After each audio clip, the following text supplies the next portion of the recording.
যুক্তরাজ্যে মৌলভীবাজার ফুটবল অ্যাসোসিয়েশনের উদ্যোগে জাঁকজমকপূর্ণ আয়োজনে অনুষ্ঠিত হলো কোপা মৌলভীবাজার ফুটবল টুর্নামেন্ট 2025।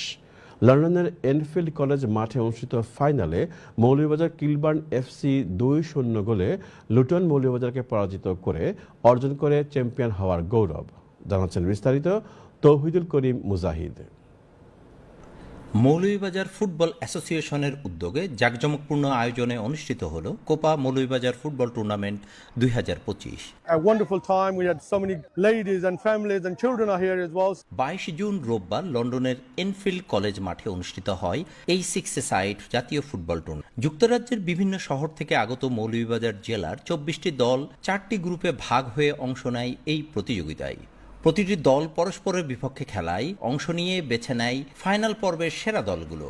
প্রথম সেমিফাইনালে লুটন মৌলভীবাজার বনাম বানেশ্রী লুটন এক হাড্ডাহাড্ডি লড়াইয়ে ম্যাচ গড়ায় ট্রাইবেকারে। সেখানে লুটন এমবি হারিয়ে দেয় বানেশ্রী লুটনকে, পায় ফাইনালের টিকিট। অন্যদিকে দ্বিতীয় সেমিফাইনালে কিলবার্ন এফসি 2-0 গোলে পরাজিত করে রিয়াল মৌলভীবাজারকে, নিশ্চিত করে ফাইনালে ওঠা। ফাইনালে মুখোমুখি হয় লুটন মৌলভীবাজার ও কিলবার্ন এফসি। প্রতীক্ষিত সেই ফাইনালে দুর্দান্ত পারফরম্যান্স দেখিয়ে মৌলভীবাজার কিলবার্ন এফসি 2-0 গোলে পরাজিত করে লুটন মৌলভীবাজারকে এবং অর্জন করে চ্যাম্পিয়ন হওয়ার গৌরব। খেলা শেষে বিজয়ীদের হাতে তুলে দেয়া হয় ট্রফি ও মেডেল। টুর্নামেন্টকে ঘিরে ছিল আনন্দঘন এক পুরস্কার বিতরণী অনুষ্ঠান। কোপা মৌলভীবাজার টুর্নামেন্ট ঘিরে এনফিল্ড কলেজ মাঠ যেন রূপ নেয় প্রবাসে এক টুকরো মৌলভীবাজারে।